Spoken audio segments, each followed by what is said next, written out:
Assalamualaikum warahmatullahi wabarakatuh. Perkenalkan, saya Laude Abdul Rahman.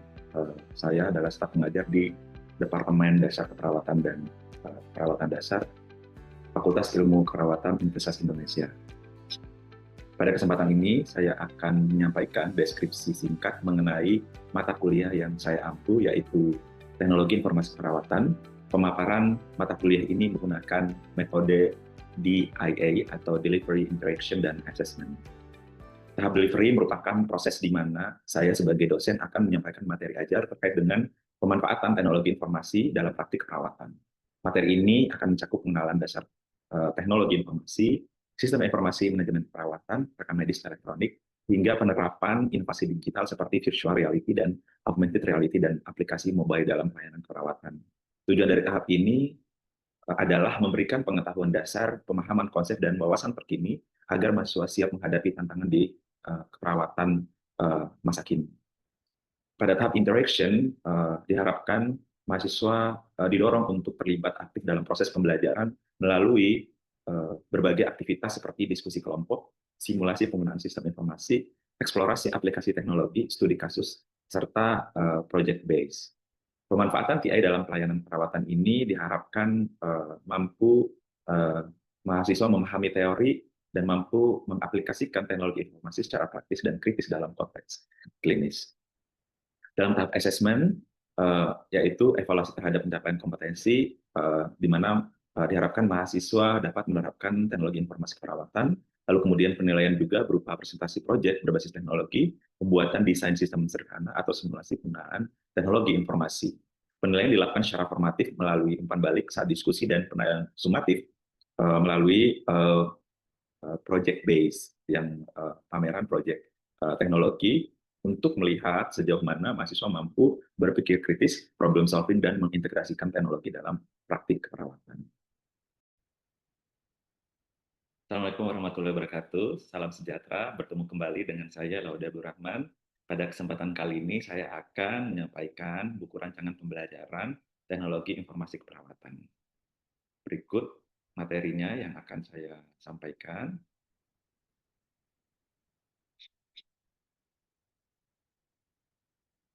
Untuk tim dalam pembelajaran teknologi informasi keperawatan pada semester ini, yaitu koordinatornya saya sendiri, lalu kemudian narasumber ada dua, yaitu Nurse Aldi Yusuf dan Prof. Roro Tuti Sri Haryati, lalu kemudian untuk fasilitator kelas bersama Nurse Astuti.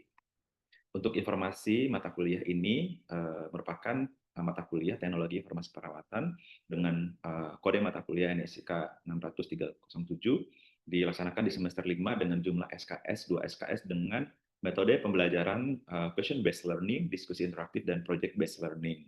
Untuk kegiatannya diadakan secara hybrid.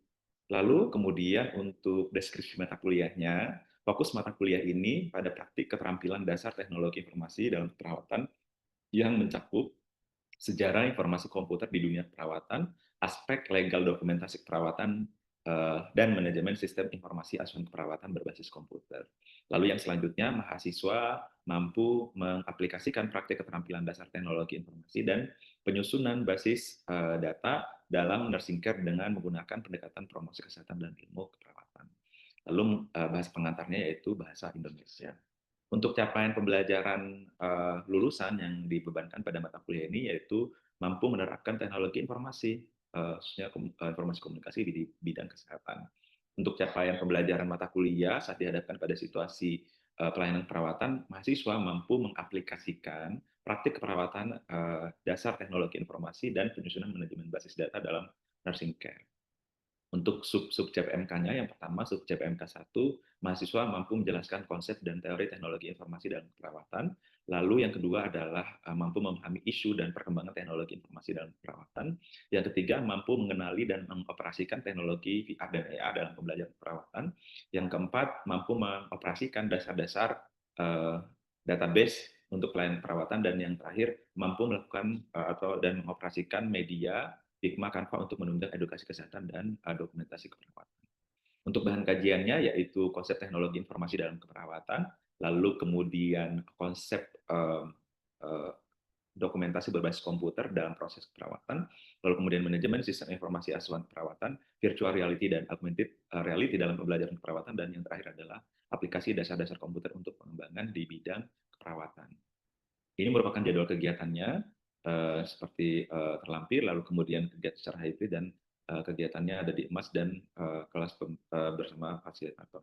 Lalu ini adalah rencana pembelajarannya. Yang pertama adalah penjelasan BRP, lalu kemudian yang kedua adalah diskusi dengan pemberian kasus bersama fasilitator, lalu yang ketiga presentasi terkait dengan hasil diskusi, lalu kemudian yang keempat sesi bersama narasumber penjelasan terkait dengan konsep dan teori teknologi informasi dalam keperawatan. Pertemuan kelima yaitu terkait dengan diskusi bersama narasumber terkait dengan konsep pelaksanaan dokumentasi berbasis keperawatan. Lalu yang pertemuan keenam penjelasan terkait dengan teknologi VR dan AR dalam pendidikan keperawatan.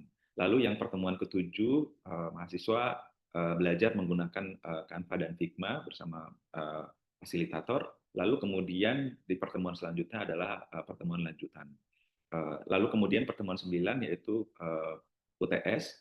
Lalu pertemuan ke-10 praktik lanjutan untuk membuat prototipe untuk proyek akhir. Lalu kemudian di pertemuan ke-11 akan ada materi terkait dengan telenursing. Lalu di pertemuan ke-12 ada simulasi penggunaan telenursing. Lalu kemudian di ke-13, 14 dan 15 penyelesaian proyek untuk UAS. Lalu kemudian yang terakhir pertemuan 16 adalah UAS, yaitu presentasi proyek. Lalu selanjutnya untuk evaluasi penilaian terdiri dari 4. Yang pertama presentasi kelompok dengan bobot 20%. Lalu kemudian untuk makalah kelompok presentasi bobotnya 20%, proyek UTS 20%, dan proyek UAS-nya sebanyak 40%. Lalu ini adalah referensinya. Terima kasih atas perhatiannya. Assalamualaikum warahmatullahi wabarakatuh. Assalamualaikum warahmatullahi wabarakatuh. Waalaikumsalam warahmatullahi wabarakatuh. Ya, terima kasih untuk semuanya. Pada kesempatan kali ini saya akan menyampaikan materi terkait dengan pembelajaran menggunakan virtual reality dan augmented reality. Apakah slide saya terlihat? Terlihat ya? Ya, baik. Kurang lebih 20 menit ke depan saya akan menyampaikan materi ini. Untuk capaian sub CPMK pada mata kuliah ini atau pada materi ini yaitu mahasiswa mampu mengenali dan mengoperasikan teknologi VR dan AR dalam pendidikan keperawatan. Lalu untuk lingkup bahasan yang akan disampaikan yaitu terkait pertama latar belakang, lalu kemudian tujuan, lalu kemudian ketiga meta paradigm, kemudian keempat definisi, lalu kemudian kelima perkembangan dan konsep teknologi VR dan AR terkini, lalu kemudian implementasi VR AR dalam pendidikan perawatan, dan yang terakhir adalah kesimpulan. Untuk latar belakang, seperti yang kita ketahui bahwa teknologi VR dan AR ini telah muncul sebagai inovasi dalam pendidikan, termasuk di bidang keperawatan. Keduanya menawarkan pengalaman belajar yang imersif, yang mampu menjembatani kesenjangan antara teori di kelas dan praktik klinis nyata. Lalu dalam pendidikan perawatan juga kita lihat bahwa keterbatasan akses ke pasien dan risiko keselamatan menjadi simulasi VR ini adalah sebagai solusi, karena kita lihat bahwa kadang-kadang mahasiswa merasa kurang percaya diri dengan adanya praktik langsung ke pasien. Nah, VR juga menciptakan lingkungan simulasi 3D yang memungkinkan mahasiswa berinteraksi seolah-olah berada di dunia nyata, sedangkan AR menambahkan elemen digital, gambar atau suara ke lingkungan nyata untuk memperkaya pengalaman belajar. Nah, dengan adanya perkembangan teknologi yang sangat pesat dan penurunan biaya alat VR dan AR semakin terjangkau, ini menjadi peluang untuk diadopsi di institusi pendidikan, khususnya di pendidikan keperawatan. Untuk tujuan umum dari materi ini yaitu meningkatkan kualitas pembelajaran keterampilan klinis di laboratorium melalui pemanfaatan teknologi VR dan AR sebagai media simulasi. Lalu tujuan khususnya yaitu menyediakan konten pembelajaran berbasis VR dan AR yang dapat diakses oleh dosen, instruktur laboratorium, dan mahasiswa perawatan secara luas.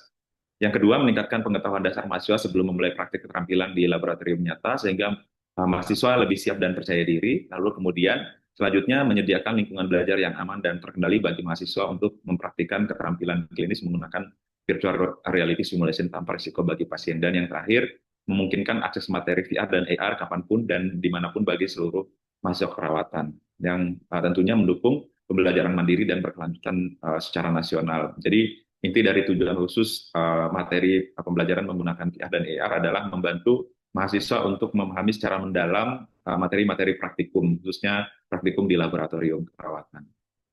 Ini adalah meta paradigm dari konsep virtual reality, di mana terdiri dari, kalau di meta paradigm keperawatan itu ada manusia, kesehatan, perawatan, dan lingkungan. Manusianya di sini adalah mahasiswa keperawatan yang diharapkan dapat berlatih keterampilan, membangun kepercayaan diri, dan mengembangkan berpikir kritis. Lalu untuk di aspek kesehatannya adalah kesiapan dan kompetensi mahasiswa yang dimana di kesehatan ini dipandang sebagai kemampuan mahasiswa untuk belajar secara efektif demi mendukung praktik keperawatan yang aman dan berkualitas.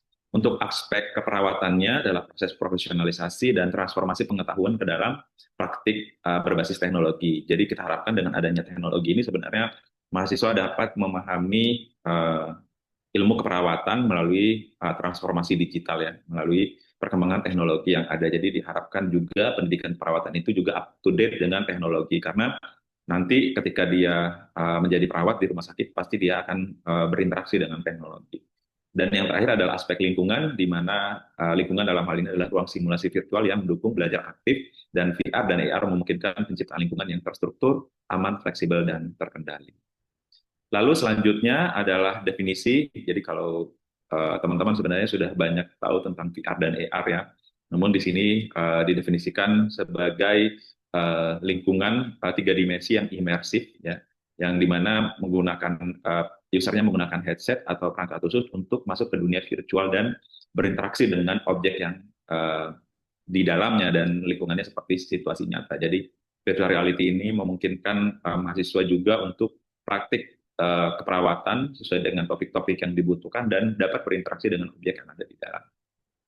Lalu kemudian augmented reality ini sebenarnya menggabungkan antara elemen virtual dengan dunia nyata. Jadi kalau kita lihat di di iklan-iklan komersil di televisi, sebenarnya 3D atau augmented reality ini sudah banyak, namun untuk di keperawatan memang belum banyak. Jadi sederhananya adalah objek 3D teks atau gambar di atas pandangan kamera. Jadi kalau kita lihat gambar ini ada barcode yang kemudian kalau kita scan bisa keluar pop-up-nya. Jadi lebih sederhana sebenarnya dari virtual reality. Namun VR dan AR ini biasanya kalau di istilahnya di metaverse itu disebut sebagai mixed reality.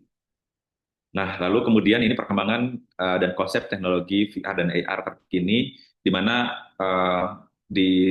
mulai tahun 2020 banyak institusi pendidikan yang mulai mengadopsi VR dan AR dalam pembelajaran perawatan.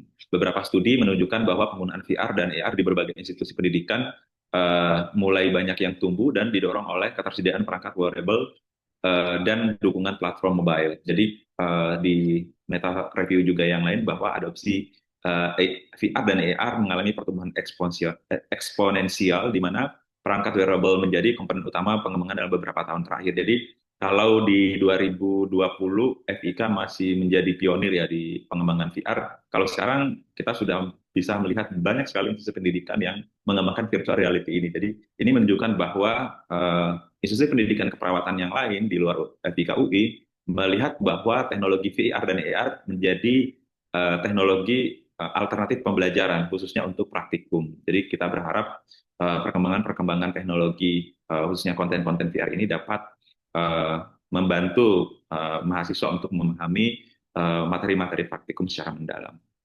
Kemudian juga di Research and Market di 2023 melaporkan bahwa pasar AR dalam edukasi dan pelatihan global diperkirakan melonjak dari 10,37 miliar pada 2022 menjadi 68,71 miliar pada 2026. Jadi ini menunjukkan bahwa sangat banyak institusi pendidikan ya, bukan hanya di Indonesia, kalau harus dilihatnya ini bahwa di negara luar juga banyak yang sudah, atau sebenarnya memang kalau di luar negeri di tahun 2010-an sudah banyak yang berkembang. Namun kalau di Indonesia sejak terjadinya pandemi institusi pendidikan melirik VR sebagai alternatif pembelajaran. Lalu kemudian bagaimana implementasi VR dan AR dalam pendidikan keperawatan? Yang pertama, ternyata dengan adanya VR dan AR ini dengan beberapa riset menunjukkan bahwa dapat meningkatkan keterampilan klinis dan pemahaman teoritis. Jadi penggunaan simulasi berbasis VR ini terbukti dapat meningkatkan keterampilan klinis dan pemahaman teori masuk perawatan dibandingkan dengan metode tradisional. Lalu kemudian juga selanjutnya pelatihan prosedur klinis secara aman dan berulang. Jadi dengan adanya VR ini mahasiswa tidak perlu takut untuk menciderai pasiennya ya. Dan ini berinteraksi dengan pasien dan tentu lebih aman dibandingkan dengan bertemu dengan pasien nyata. Lalu kemudian juga VR di sisi yang lain bisa melakukan atau bisa menurunkan nyeri, skala nyeri, dan di sini di riset bahwa Hoffman et al. Tahun 2000 menyatakan bahwa teknologi VR efektif dalam membantu manajemen nyeri ya pada pasien luka bakar dan rehabilitasi. Lalu kemudian selanjutnya VR dapat meningkatkan keterampilan berpikir kritis dan pengambilan keputusan. Jadi ini VR membantu masuk perawatan mengasah kemampuan berpikir kritis dan membuat keputusan klinis dalam skenario kondisi nyata. Karena dengan adanya skenario seperti lingkungan nyata, mahasiswa merasa bahwa situasinya seperti yang ada di rumah sakit ya, sehingga dengan adanya skenario-skenario di dalam VR ini dapat meningkatkan keterampilan berpikir kritis dan pengambilan keputusan. Lalu selanjutnya juga AR bisa meningkatkan kompetensi clinical reasoning melalui AR. Jadi di penelitian Huang 2024 menyatakan bahwa kursus keperawatan pediatrik untuk meningkatkan pemahaman materi dan kemampuan clinical reasoning mahasiswa untuk yang AR. Lalu kemudian juga dapat menjadi media pembelajaran interaktif dan bisa diakses kapan saja. Jadi ini adalah salah satu kelebihan VR dan AR. Dia dapat diakses di mana saja dan kapan saja selama mahasiswa itu memiliki alatnya. Jadi tidak perlu ke laboratorium lagi, cukup kemudian memiliki alatnya dan mahasiswa bisa belajar dari mana saja dan kapan saja. Dan tentu ini bisa mendukung pembelajaran mandiri, meningkatkan motivasi dan kesiapan praktik. Lalu selanjutnya yaitu meningkatkan keterlibatan mahasiswa dan kepuasan belajar. Jadi penggunaan VR ini juga ternyata dapat meningkatkan keterlibatan mahasiswa serta memberikan pengalaman belajar yang lebih menyenangkan dan imersif. Selanjutnya kemudian juga ternyata simulasi VR juga mengurangi kecemasan mahasiswa terhadap praktik klinis, jadi dapat membantu lebih percaya diri sebelum praktik nyata sehingga mengurangi kecemasan. Jadi dengan adanya VR ini mahasiswa lebih siap menghadapi pasien atau menghadapi situasi yang nyata, dan ternyata dengan VR juga mahasiswa bisa meningkatkan percaya dirinya. Dan ini adalah kesimpulan dari materi ini, di mana yang pertama, transformasi pembelajaran di laboratorium keperawatan, VR dan AR merupakan terobosan teknologi yang mampu mentransformasi cara belajar mahasiswa perawatan, khususnya di laboratorium. Dan yang kedua, terjadi peningkatan hasil belajar, dibuktikan dengan bahwa VR dan AR lebih unggul dibanding metode konvensional. Lalu kemudian selanjutnya, simulasi klinis aman dan imersif, kemudian pembelajaran kontekstual dengan AR, lalu kemudian ini menjadi juga solusi terhadap solusi dan tantangan juga terhadap untuk pendidikan keperawatan. Lalu kemudian yang keenam, pengalaman belajar yang lebih kaya dan interaktif. Yang ketujuh, kesesuaian dengan tuntunan era digital. Dan yang terakhir, ini teknologi merupakan investasi untuk mencetak perawat unggul dan adaptif. Ini merupakan list dari referensinya terkait dengan materi saya, dan ini adalah slide akhir. Terima kasih banyak. Kalau ada mahasiswa yang ingin bertanya atau berdiskusi terkait dengan materi saya, dipersilakan.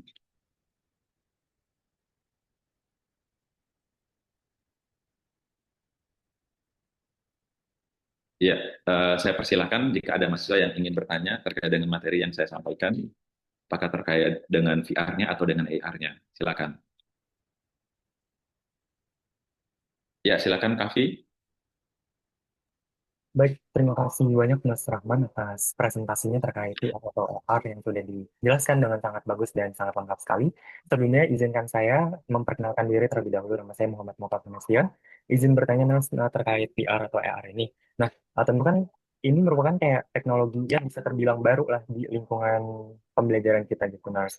Nah, jadi gimana sih transformasi dari yang sebelumnya konvensional, itu kan kita akan pindah ke digital gitu, karena VR ini kan termasuk alat digital gitu. Nah, bagaimana kebutuhan adaptasinya gitu, Nars, mulai dari mahasiswanya, dosen-dosennya, ataupun ya yang menggunakan VR ini ke depannya. Kemudian terkait penilaian evaluasinya apakah berbeda dengan penilaian seperti penggunaan alat atau praktikum yang biasa kita lakukan gitu. Nah, sekarang kan biasanya ada indikasi-indikasi atau indikator nilai untuk praktikum ospek. Nah, apakah VR ini sama gitu? Nah, sekarang kan seperti yang kita tahu kalau VR itu kan kita yang pakai sendiri gitu, sedangkan dosen fasilitator kita itu nggak melihat apa yang kita lakukan gitu. Itu gimana ya, Nas? Terima kasih. Ya.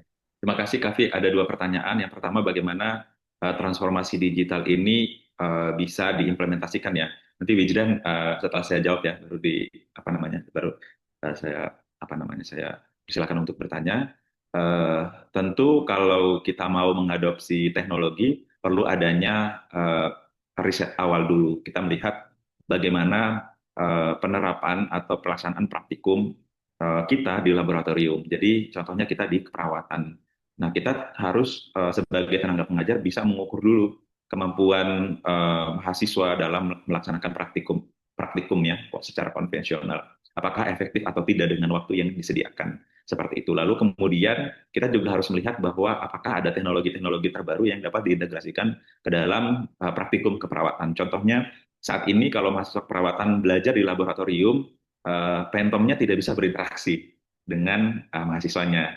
Sementara skill basic yang dibutuhkan oleh seorang perawat adalah komunikasi. Dan ini menjadi tantangan apa namanya saat ini sebagai institusi pendidikan, khususnya di FIKUI harus memikirkan apa teknologi-teknologi terbaru yang dapat diadopsi sehingga bisa menjawab gap tersebut di lapangan. Nah, salah satu teknologi yang dapat membantu mahasiswa itu dengan adanya teknologi virtual reality. Kita bikin pasien virtual yang bisa berkomunikasi. Namun tadi itu ketika ditanya Kavi, bagaimana transformasinya bisa diimplementasikan? Tentu ini adalah perjalanan panjang juga yang kita butuhkan dari dosen dan tentu kerjasama dengan mahasiswa bagaimana kita bisa membuat atau meng-create metode pembelajaran baru yang nantinya bisa diimplementasikan. Sebenarnya kalau di mata kuliah rumpun kan sudah ada praktikum virtual reality pengelolaan bencana. Tapi kalau dilihat memang waktunya tidak cukup ya, karena itu ada ratusan mahasiswa rumpun ilmu kesehatan harus menggunakan devices yang sama gitu. Nah itu menjadi masukan-masukan. Tentu ke depannya akan ada penyusunan-penyusunan kurikulum dan Fakultas Ilmu Perawatan harusnya pendidikan keperawatan harus bisa bertransformasi karena kita tidak akan pernah tahu dunia di masa yang akan datang seperti apa.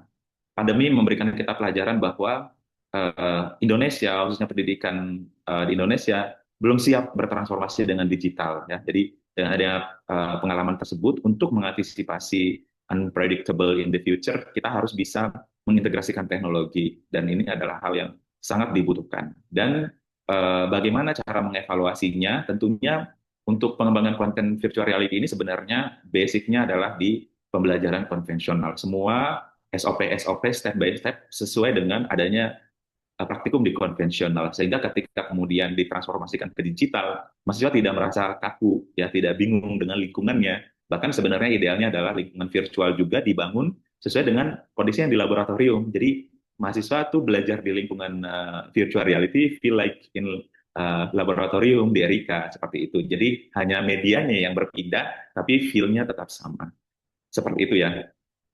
Semoga bisa menjawab Kavi. Oke, selanjutnya Wijdan. Kavi, apakah sudah jelas apa yang saya sampaikan? Sudah sangat jelas dan lengkap sekali, Nars. Terima kasih. Oke, sama-sama. Ya, selanjutnya Muhammad Wijdan Hoiri, silakan. Oke, baik. Nars, perkenalkan, saya Muhammad Wijan Khaliri. Saya izin bertanya terkait dengan penjelasan yang tadi Nars jelaskan ya, terkait dengan VR dan juga AR. Untuk penjelasannya sudah cukup lengkap. Sebenarnya saya izin bertanya terkait dengan hal yang sama juga, hal serupa dengan Kavi, terkait dengan adaptasi penggunaan dari VR dan juga AR. Kira-kira ada nggak sih Nars kekurangan yang mungkin bisa gitu dipertimbangkan oleh suatu institusi dalam penggunaan VR ataupun AR ini gitu, selain dengan biaya gitu. Karena kalau tadi terkait dengan biaya itu sudah dijelaskan juga ya di PowerPoint. Kemudian untuk pertanyaan yang kedua itu terkait dengan uh, teori yang digunakan gitu, Nars. Kira-kira ada nggak sih batasan-batasan teori pembelajaran keperawatan yang yang dapat digunakan di VR AR gitu? Mungkin adakah teori tertentu yang tidak bisa digunakan menggunakan AR gitu? Mohon maaf untuk kata-katanya agak belibet. Ya, ya, saya bisa paham. Ya, terima kasih, Wijdan. Yang pertama terkait dengan kendala dan kira-kira selain dari aspek finansial apa gitu. Jadi untuk implementasi atau penggunaan teknologi ini memang butuh support dari banyak pihak ya. Selain dari tentu investasinya sangat mahal untuk teknologi karena itu apanya risetnya juga lama, sangat lama, dan beberapa brand kan seperti apa namanya Oculus, kemudian Apple juga mengeluarkan produk VR-nya ya, dan kalau AR kan sebenarnya Google Google AR juga ada juga. Tetapi yang paling penting adalah support dari decision maker atau dalam hal ini pihak fakultas ya, dimanapun gitu. Karena kalau teknologinya tidak disupport oleh fakultas atau oleh pemangku kebijakan di institusi pendidikan, maka kita tidak bisa implementasikan. Jadi kita tidak bisa memasukkan ke dalam kurikulum ya. Saat ini apa namanya masih banyak mata kuliah yang belum bisa diintegrasikan dengan apa namanya dengan VR dan AR. Lalu kemudian untuk teori dari apa namanya dari VR sendiri, kalau basic teorinya itu sebenarnya ada di kalau mahasiswa belajar ini kan terkait dengan teknologi informasi perawatan. Jadi teknologi informasi perawatan kan part of apa namanya kalau di VR ini adalah part of nursing informatics ya. Kalau nursing informatics itu perkembangan ilmu pengetahuannya sejak 1960 sebenarnya di US ya.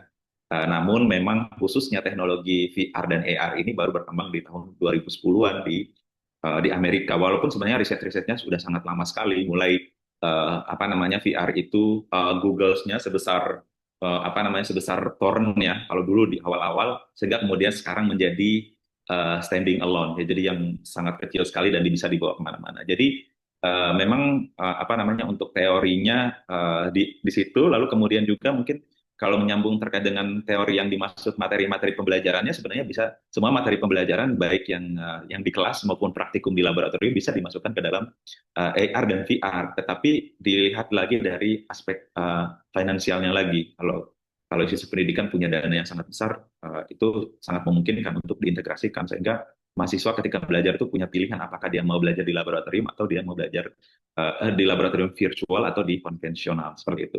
Semoga bisa menjawab ya Wijan. Sudah menjawab, Nars. Terima kasih banyak, Nars. Baik, sama-sama. Ya, ada lagi pertanyaan dari teman-teman mahasiswa? Oke, jika tidak ada pertanyaan, kita cukupkan untuk pertemuan materi ini. Saya berterima kasih untuk partisipasinya. Saya cukupkan. Assalamualaikum warahmatullahi wabarakatuh. Salam sehat untuk semuanya. Waalaikumsalam. Waalaikumsalam warahmatullahi wabarakatuh.